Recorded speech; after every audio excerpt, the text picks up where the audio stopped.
Good afternoon, everyone. As Professor Shankar has stated, of course, we have been witnessing some great sessions since morning, and with the smooth succession of these great events, we have come to the next session. In order to conduct the next session, I would like to invite and welcome Dr. H. Charulada from Kaide Millet College for Men. She has 5 years of teaching experience, and as for her doctoral thesis, she has researched and presented upon the jewel of Bengal and the asset of India, Dr. Rabindranath Tagore. And at present, she is teaching English communication skills to the students in order to excel in their career by imparting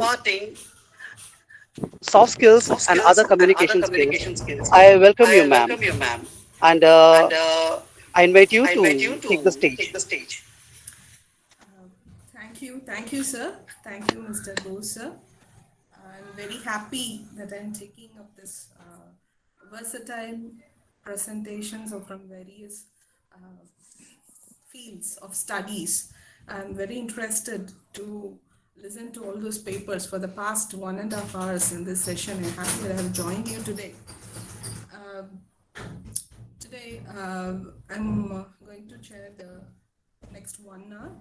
I hope all the four participants are here, and we will keep up our timings. As I said, only we'll take 12 minutes for each presentation, and we will have some interactive session also. And the first presenter is Dr. P. Bindu ma'am, Assistant Professor from Chandrasekhara Saraswati Vishwa Mahavidyalaya University. And it's been interesting to see her title, Agonized Journey of Women in Maheshweta Devi's After Kurukshetra. Maheshweta Devi is a vociferous writer who has spoke about who spoke about the rights of women, and I'm very interesting and eager to know what her presentation would be on the mythical characters of Kurukshetra. Over to you, Dr. P. Bindu ma'am. Thank you, ma'am. This is Dr. Bindu, Assistant Professor of English from SESVME University, Kanchipuram. So, my topic for today's presentation is Organized Journey of Women in Mahashweta Devi's After Kurukshetra. In this paper, I try to explore the painful journey of marginal women during the era of Mahabharata in Mahashweta Devi's After Kurukshetra. After Kurukshetra is a collection of three stories. In this paper, I have chosen two stories, not all the three stories, but just two stories. Mahashweta Devi was one of the powerful writer and influential writers who has fought for the rights of the marginalized women and tribal people in India. Her works are the voice of unheard voices. In this collection, she throws light on the neglected, destitute, and unsung glories of warriors and voiceless women in the battlefield of Kurukshetra. The sacrifice, these warriors or voiceless women, they sacrifice their life for the pride of allied group, and that sacrifice endures anonymous status in the history of the great epic. And Mahashweta Devi envisions the story of Mahabharata from the stance of marginalized women. These women are wives, daughters, and sisters of the nameless warriors who are killed in the battle while protecting the chariot mounted heroes. Those sacrifices have remained unidentified and overlooked by the dominant society. The present paper uses contextual analysis to explore the painful journey of women and to reach the conclusion that Mahashweta Devi, the real torchbearer of unheard voices in this poetic society. The first story in this collection is The Five Women. In the story, the author portrays the journey of Lokavrita. Lokavrita means a common man. So, Lokavrita women who are returning to their village after this Dharma Yukta. The path towards the village is completely covered with waves of heat because of fires. Because of this, they couldn't reach their village. So the author describes the life of Rajavrata. Rajavrata means a woman of royalty, and through Lokavrata, from the world of common man. These five women, the five, we can call them as protagonists of these stories: Gotami, Gomati, Yamuna, Vitasta, and Vipasa. They do not see this war as holy. Instead, they call it a war of grief, because this war happened due to jealous rivalry and pride, not to save or to protect someone. So they called, or they considered this particular war as a war of grief. This war is to prove allied groups' power and greed. And their duty, actually these five women's duty, is to take care of Uttara, who is a young widow, wife of Abhimanyu. And they have to fulfill her needs. They have to take care of Uttara. Okay, Uttara, she enjoys. Okay, before meeting these five women, she was completely depressed, and she enjoys their company. She feels they are happy in their world. Even though they lost their beloved ones, they have liberty to sing, dance, cry, and talk to each other. Here it is clearly highlighted by the author that even though the voice of common people is overlooked by the society, women in royal family are victims of patriarchal bounded norms. This is evident in the plight of Uttara, the young widow, who is restricted from various activities which are enjoyed and experienced by the common women. So through these women, Uttara learns that Lokavrita women, they can marry again. They can marry their brother-in-law. It is their custom. So even during any ceremonies, all men from this group, common man group, these men, women, and old people, they all join together to sing, dance, which are totally unimaginable in Rajvrata's customs. Whereas in Rajvrata, the world of women is completely filled with silence, and all ceremonials takes place outside the chamber. When these five women leave the palace, the young widow cries and wishes them to live peaceful life, when her life is completely questionable and dark. The next story in this collection is Kunti and Nishadan. Nishadans are ancient Indian tribals. So this is a conflict between Kunti and Nishadan. Devi tells the plight of Kunti after Dharma Yuddha, and Kunti, along with Gandhari and Dhritarashtra, they retired to forest, and they decided to end their life there after, because of this merciless war. And Kunti decides to serve Dhritarashtra and his wife, and they left the royal palace in order to seek penance and waiting to die in the forest. It was Kunti's duty actually to collect wood for fire and to feed her elders. So during this process, she meets Nishadins in the forest. And Nishadins are ancient Indian tribals, as I said earlier. They were freely moving in the forest. That makes Kunti to wonder what kind of life she has lived throughout her life. And she lived as a daughter, daughter in law, queen, and mother of five sons. Of all these roles, she forgets what actually she wants and what is her space in this life. So now in the forest, Kunti wants to unveil her burden by confessing her guilty thought to Mother Earth. She was sure that Nishadans could not understand her language, and in the same way, Kunti also don't know she doesn't know their language.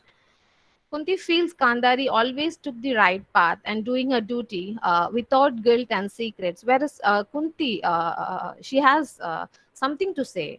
She hides secrets. She has so many secrets, which kills her consciousness for years and years. So she decides to unwrap her unspoken burden to Mother Earth, that is to nature, and to seek forgiveness for all her sins that she has committed in order to save her name and Rajavrata's role.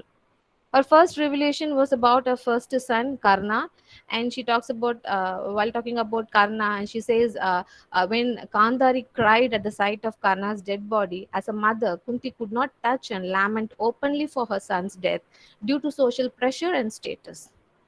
And when she confers to Mother Earth the real identity of Karna and her relationship with him, she feels relieved and light-hearted.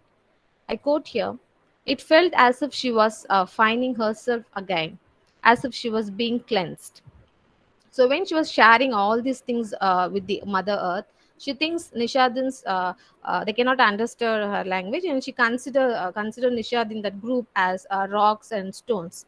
Here, Devi registers that a dominant sect never treats tribal and powerless people as equal to other human beings. They are imperiled to sacrifice their life for the sake of kings and their associates. And Kunti's next revelation is asking Karna to leave Duryodhana and to join Yudhishthira. She confessed all these things, and Nishadin's one of the Nishadin she was listening all Kunti's confession. On one day, Nishadin says, asked Kunti, "No confessing of sins today." Kunti could feel the fire and anger in the eyes of Nishadin, and Nishadin says, "Both Rajvirta folk and Lokvirta folk have different values and different ideas of right and wrong.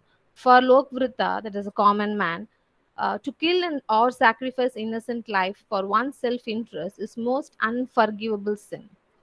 One such sin Kunti has committed, and it was never registered in her mind as the biggest crime or sin in her life. Here, Nishadin reminds Kunti the worst sin that she has committed.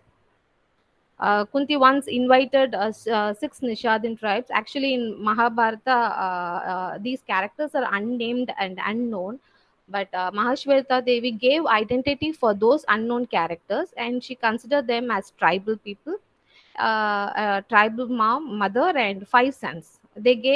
Kunti gave them wine and laid them senseless and burned to death just to protect her sons.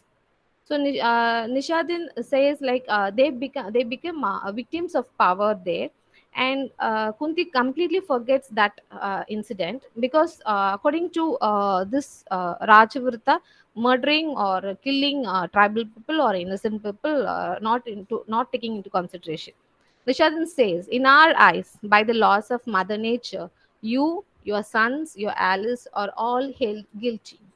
Through her words, the writer registers that life of innocent tribals are used as a weapon just to protect the Rajavrta, and in the eyes of royals, such murders and sacrifices are not regarded as sin. So I conclude here with Nishadin's powerful words.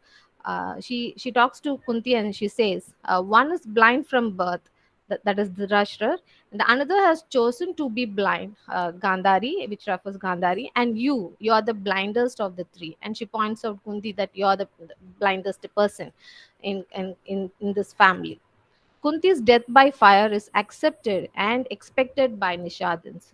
The sacrifices of the outcast are not recognized by the dominant society, but through Nishadins and Lokavrta, Mahashweta Devi strongly and vividly registers that Lokavrta women are more liberal than the Rajavrta women.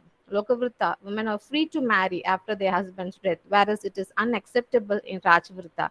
They are forced to throw away all kinds of pleasures and confine them within the four walls. They have their own identity. Lokavrta, they have their own identity. At times, they even openly oppose some cruel actions. So, the space in a community or society or in any particular group gives a sense of security. Even though the women from royal family they belong to upper class, they don't have a proper identity which Lokavirta women had. Because here the existence is subdued by the oppressive, hard-handed regime. Thank you. Thank you very much for the wonderful presentation, Dr. Bindu ma'am. Thank you, I ma'am. was excited and most involved in your presentation to hear every line on Mahashweta Devi's agonized women. Do you have the audience? Do you have any questions to Dr. Bindu ma'am?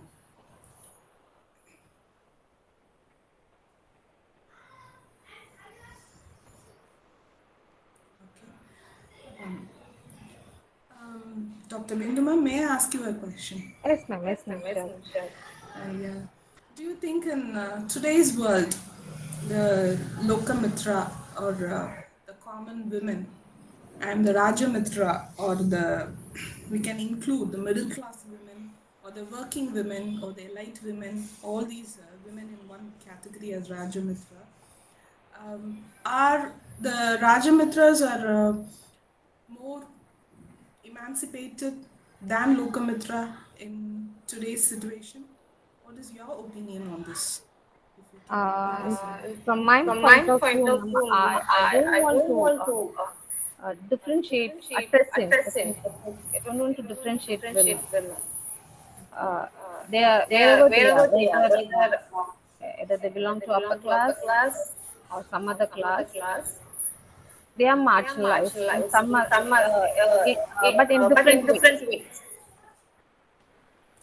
Whether Whether even either they are they are homemakers or homemakers or working women working women or or college college going going girls. girls. In some, in In different ways, different ways, they are they are facing this facing this marginalization marginalization just just because they are because they are female. female. Okay. So there's The still only only only experience differs. experience differs. Okay. It's only the situation differs. Yes, Yes, so the marginalization and suppression is still the same.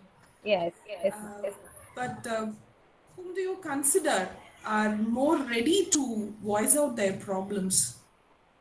Lokamitra or Rajamitra in today's Actually, world? Actually, Lokamitra Lokamitra are are very very bold to bold to rise, rise, but when they but when rise, they they are rise, they are suppressed. suppressed.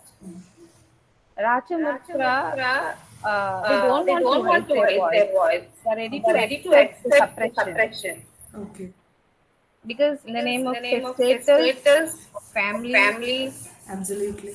they want to They want to retain their retain their status status, by by sacrificing their sacrificing their identity. identity. Yeah. In recent article which I studied by Sudha Murthy, the writer, she compares two ladies. One is a servant of her friend and the friend herself. After seeing the fight of the servant of her friend, the friend thinks Sudhamurthy's friend thinks that she is better than me. I am also in the same situation. Yeah, Like my servant, but she has the guts to voice out her problem and fight with her husband. But I exactly. don't do that. But I can't do that, even though I'm in the same situation of suppression. That's what the Yes, confession of the yes. friend The of same, Sudhamurthy. same. It applies to The same. Rajvita and Yeah, Lokamitra. yeah. Ages differs, but situation remains the Yes, same. same, same. Yes, Is yes. that so? Okay, happy to Thank, meet you, Dr. Bindu ma'am. It's thank nice you, ma'am. Thank Same here. having Thank to you. hear your presentation. Yeah. And the second presenter is Maksud Ahmed, a research scholar from Department of Education, Assam University. Are you here? Yes, yes, madam. Yes. And your topic for presentation is ICT for improved students' learning. This is a most wanted and most discussed and more used topic, I think. So welcome you, Mr. Maksud Ahmed. You can start your presentation.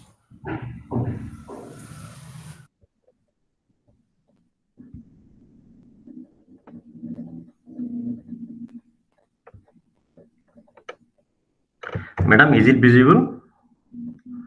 Yeah, it's visible. Okay, madam. Good afternoon to all and research scholar. I am Maksud Ahmed, research scholar of Education Department, Assam University, Silchar.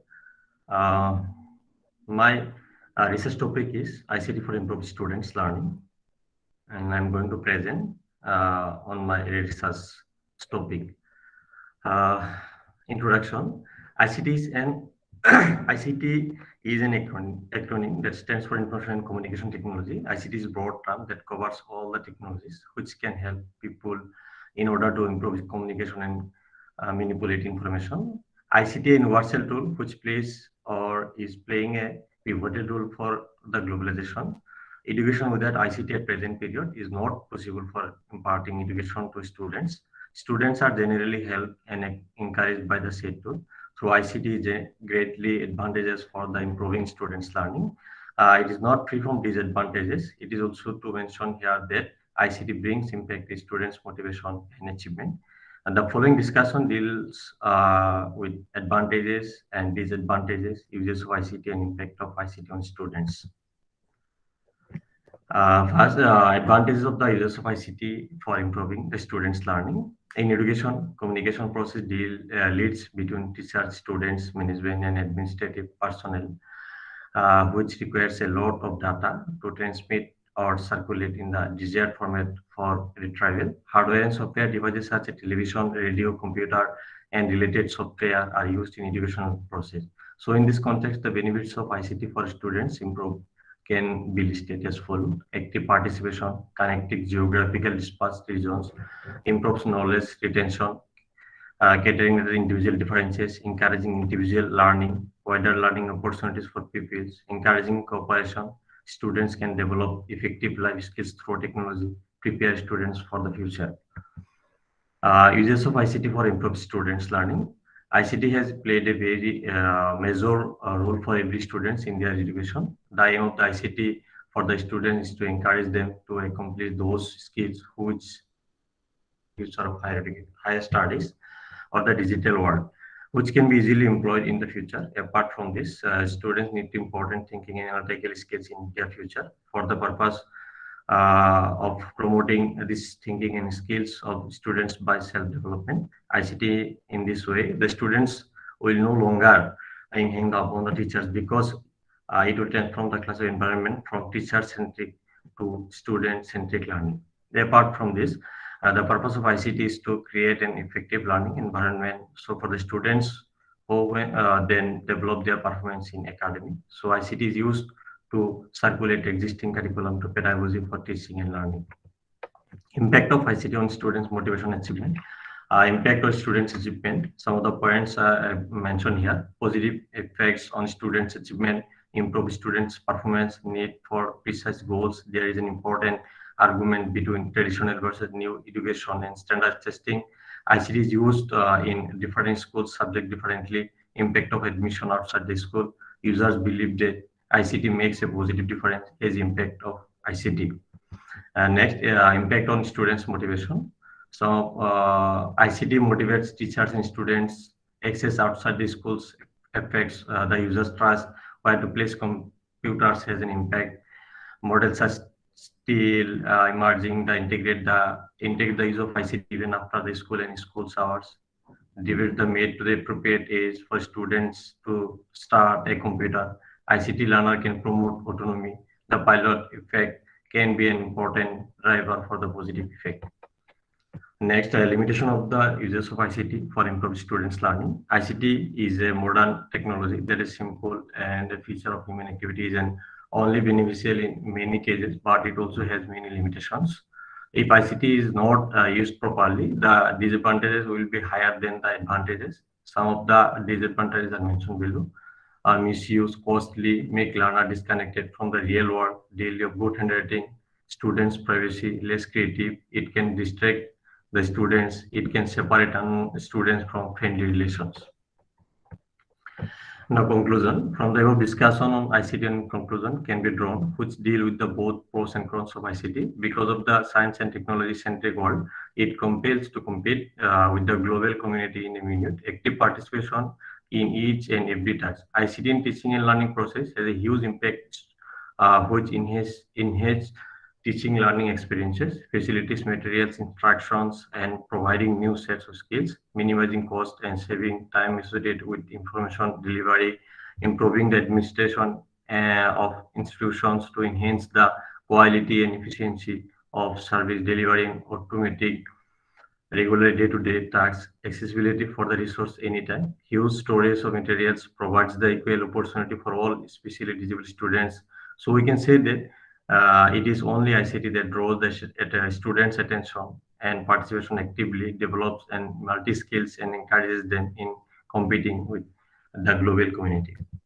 Here I have mentioned some references and thank you. Thank you, madam. Oh, okay, yes. Thank you, Mr. Maksud Ahmed, the research scholar, for your presentation on ICT. Is this your so he has left. Maksud, are you here? Okay. Yes, madam. Yes. Is this your research? Are you doing a PhD research on the same topic? Madam. Are you doing your PhD research on the same topic? No, madam, no, madam. No, no, no. Actually, I'm MPhil student in the Department of Education, and I'm doing distance mostly in English of primary school teaching. Okay, okay, okay. Okay. Any questions from the audience to Mr. Maqsood Ahmed on the same topic?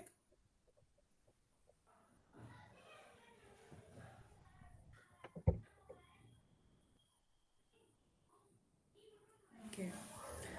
Um, Mr. Maqsood, can I ask you one question? Yes, madam. Yeah. How far this ICT you have equally given the positives as well as the negatives. Definitely, it will help the disabled children to learn through ICT. It will help us to learn to teach them as well. It is an added advantage. I agree. But in today's scenario, being many of the courses almost we have gone online for so many years together. Yes, madam. Yes, madam. Yeah, I find the one great difficulty is that students, after the long break of online classes, they have lost the connectivity towards the teacher or towards the fellow students themselves, even with the subject that they are studying. We have to remind them about about the subjects and the content. Even they have lost the way of thinking. I think the most of this ICT and the too much of exposure towards ICT or enable the teaching and the learning for themselves have become the dual communication is disconnected. I feel. What is your opinion on that? Madam, please mention your voice. Pardon? What is your opinion on overcoming the negatives just caused due to this ICT? Madam, we see that in Canada, is important place. Even today, virtual mode in this form of also yeah. Madam,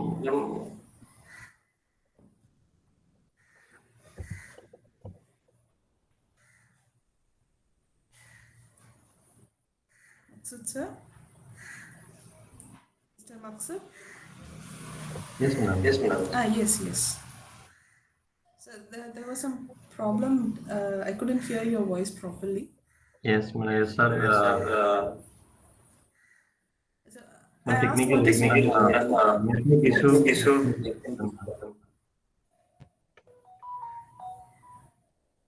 okay. Okay. Any other questions from the audience?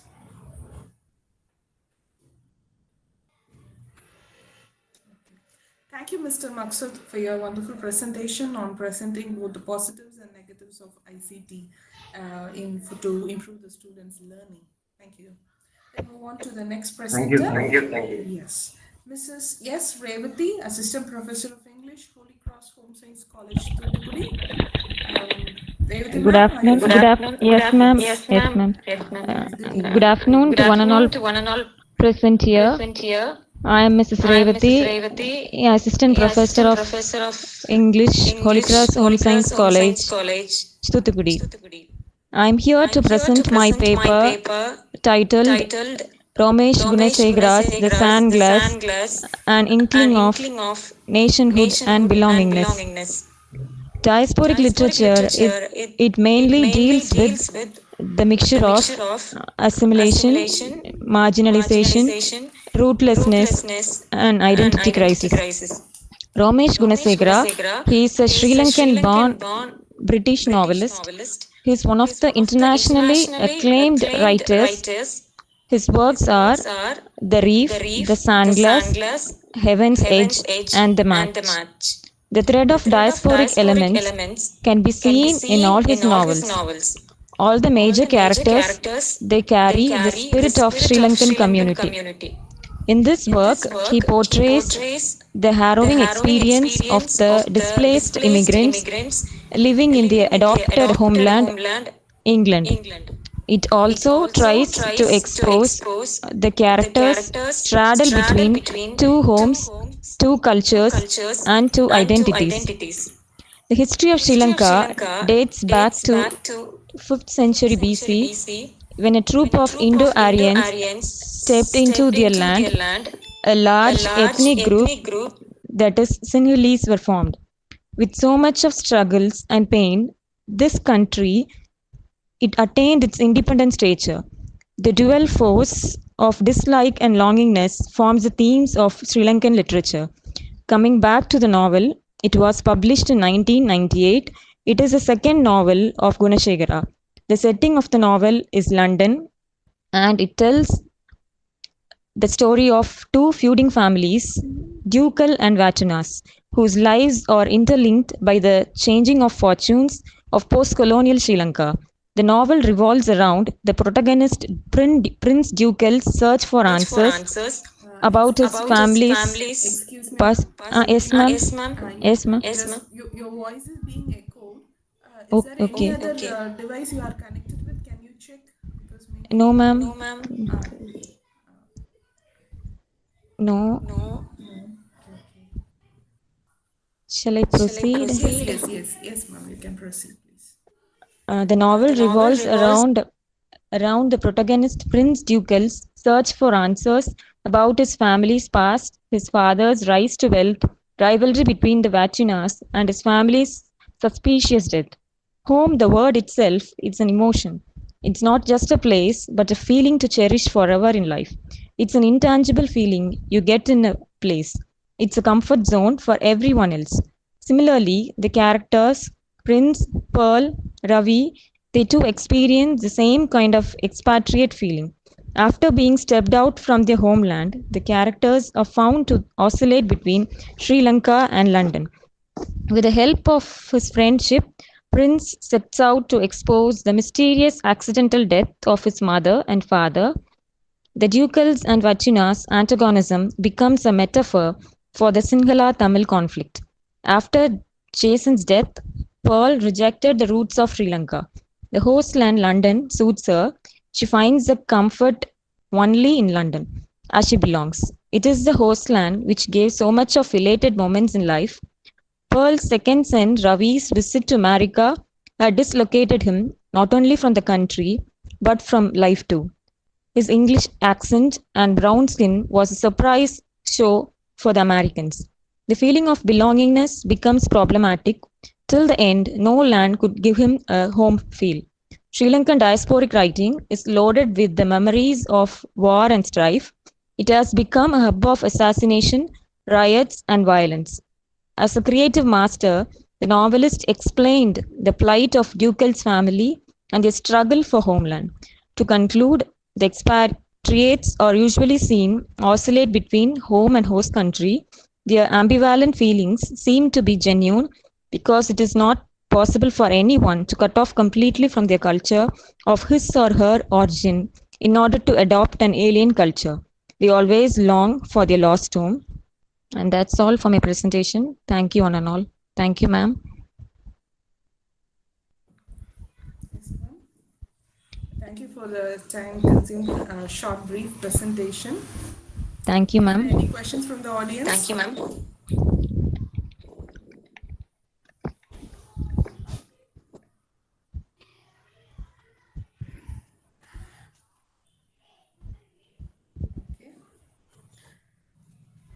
Actually, from your presentation, I Yes, remember ma'am. Tagore's fiction, Home in the World, the dichotomy Yes. between the belongingness, the same as the title. I was much attracted by your title, the belongingness. Thank you, ma'am. Thank you, ma'am. Nationhood, which is something contradictory, but still, the title itself mentions the diasporic aspect of the characters which they undergo in the novel.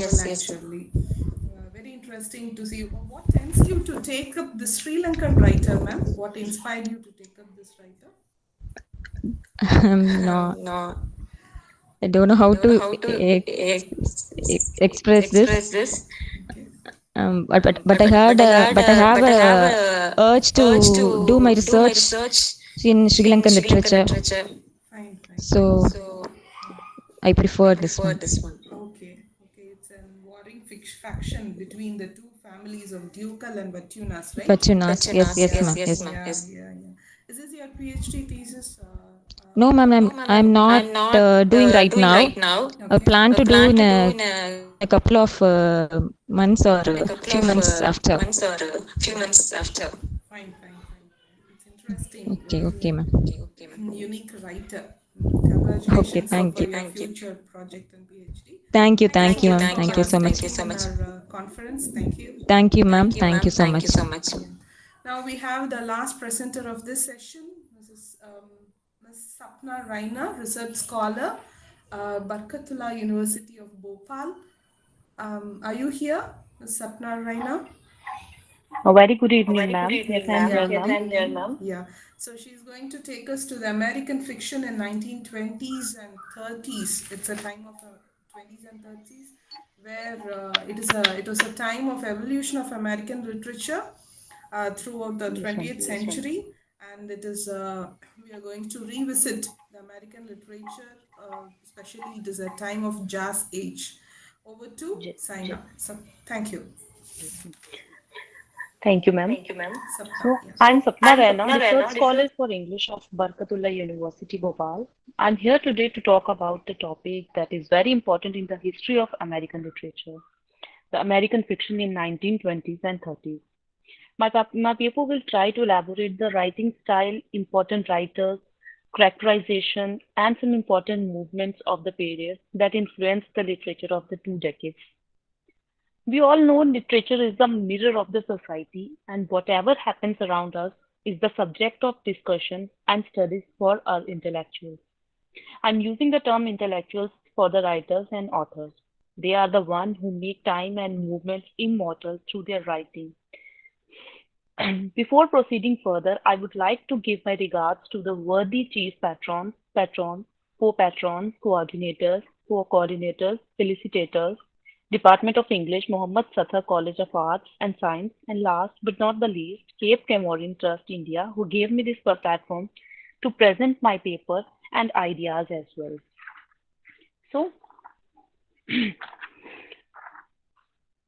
So World War One has brought a destruction that generations paid off. Every sphere of life has given something to the war. Elite to humble class, everybody suffered the turmoil of war. War is something that nobody wants but couldn't help. In this paper, I'm here to discuss the devastation and chaos created by World War One and how literature immediate after the World War has got affected by the war. Yes, I'm pointing the period of American history that produced not just literary writers, but Nobel laureates. Writers like John Dos Passos, Ernest Hemingway, William Faulkner were the revolutionary writers of the era. They once served one way or the other to the military services. They saw the war very closely and thus could intensify the scenes of their novels. Wars never bring pleasures to anyone's life. Even the soldiers who killed their opponents feel the pain that their families would go through. American fiction of 1920s and 1930s has significant role in literature. American writers of this age not just dominated the American fiction, but the whole age and set wonderful trends in the art of fiction. So it is only because of the First World War that Americans were forced to realize this fact that they were responsible of Western civilization. And there were many who believed that they are not satisfied with the shallowness of American civilization. And because of this reason, they ended up living somewhere else. Harold Stern in 1921 had edited a symposium called Civilization in the US. And when the symposium ended, there were many participants who made their point clear that there is very little civilization here. Following him, there were many writers who did the same thing. Americans were moving without any direction because of World War I. So the war left a number of people with nothing but empty hands. People were shattered and broken emotionally, mentally, physically, economically. War has brought destruction on a very large scale. The war produced the war novels and barrenness and sterility in poetry. The theme of growing disillusion can be seen in John Dos Passos' One Man's Initiation, 1917, and Three Soldiers, E. E. Cummings' The Enormous Room, and most important is The Farewell to Arms, uh, published in 1930 by Ernest Hemingway. So the novels that came out after the war were the mirrors of the society, the war autobiography, one can say. These novels reflect the real scenario of the war. The real scenario can be depicted because the major writers were real heroes of war in one way or the other. John Pesos, E. Cummings, Ernest Hemingway, and Edmund Wilson worked in the ambulance corps. Scott Fitzgerald finished officer training. Ernest Hemingway was injured in Italian front, and because of this, he was honored also with bravery. And Faulkner got training with Royal Canadian Force, and because they have seen the war very closely, could pen down the pain, suffering, barrenness, and emptiness caused by war. When we read the novels of these writers, we feel alienated to some other place, while where there is no hope, no positivity, no enthusiasm, but a hope to have a better tomorrow. The post-war novels had a huge impression on American 20s and became a metaphor for a world twisted beyond recognition. Sun Also Rises, Hemingway's 1926 novel, is also an example of emasculating wounds of war, where we can see the theme of sterility or impotence. Throughout the novel pervades the darkness and barrenness. This is not the scenario of just the sun also rises, but virtuals like this can be seen in T.S. Eliot's Wasteland. Hugh Sullivan's Mulberry of Ezra Pound, Fitzgerald's The Great Gatsby, and The Soldier's Pay by William Faulkner. It is no doubt that the second decade of America was a moderate period, and it was pointed by Wilson West's treaty. This particular period of American history causes the major changes in America that brought turmoil in the USA. New techniques, new opportunities, new thought process came forward, and everywhere there is this, whether it is cinema, machine, science, art, literature, expand and flourished. Most importantly, this decade brought terrible change to the lifestyle of the people. American war novelists attempted to pen down the suffering and devastation caused by war through their novels. William, I'm sorry, Francis Scott Fitzgerald and Ernest Hemingway, we can call them one of the best representatives of the period. In 1914, one of the most pointless war has happened that destroyed the young generation, seemed like an endemic. This war has resulted nothing but loss of whole generation. That one would refer lost generation. F. Scott was young and self-obsessed poet and author who had opinion for himself that he is the best of his time. The New Yorker staff writer Suzanne Orlean writes in her summary of F. S. Scott that I did not know till 15 that there was anyone in the world except me, and it cost me plenty. One of major reasons that shaped his literary career is World War One. His most famous novel, The Side of Paradise, being published immediately after the war in 1920. The Side of Paradise made him an eminent writer of American literature. This novel was a cultural sensation and gave him a great applause. His second novel, The Great Gatsby, is in fact his most admirable work even today. His novel is loved by all till date. The contemporary of F. Scott Fitzgerald is Ernest Hemingway, who also, like him, tried to describe the real space of war. Through his writing, there are critics who believe that works of F. Scott and his characters do not reflect the war issues, but Hemingway's does. The characters, the places, the emotions, the circumstances in his works justify the war side very efficiently. Now, Hemingway, through his novels, did full justice to the theme of war. The horror of war can be felt in his novels, The Rain in Dream, Barren Land. In A Farewell to Arms drives readers' mind to the war field. Soldiers bathed in blood, land colored in blood, and the bleeding wounds all contributed to the fear of war. However, we cannot deny the fact that the role of war is very important in literary career of both the writers. The characters of both the writers suffered from the life full of confusion and chaos.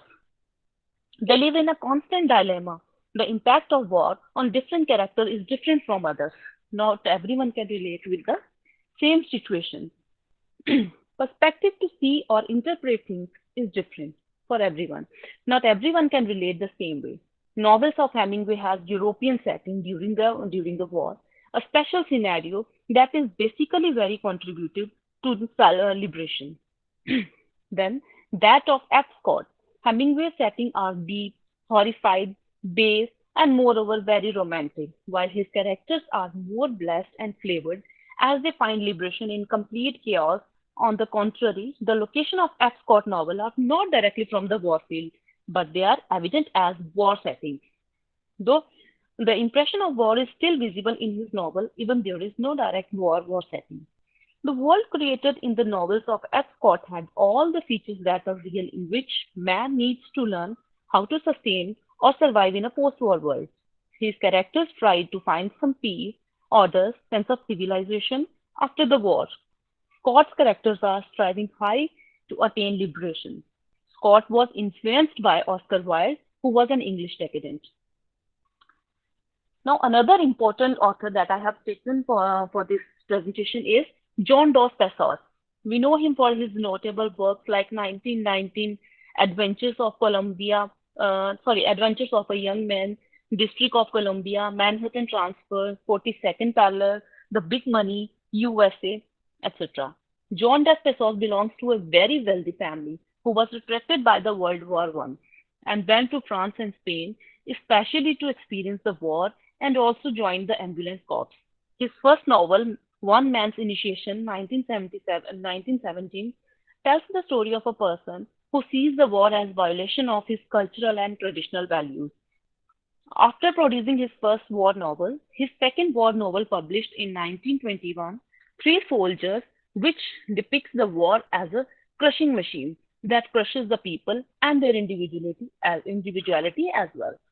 So, so there are some special changes in the literature of post-World War. That is, realism and naturalism became very familiar to the readers. Novels of 20s were without a debate were realistic and natural, as they were pure. Ernest Hemingway was undoubtedly the first writer to take element to his novel, A Farewell to Arms. The novel depicts the story of a soldier without any artificiality or artificial element, one can say.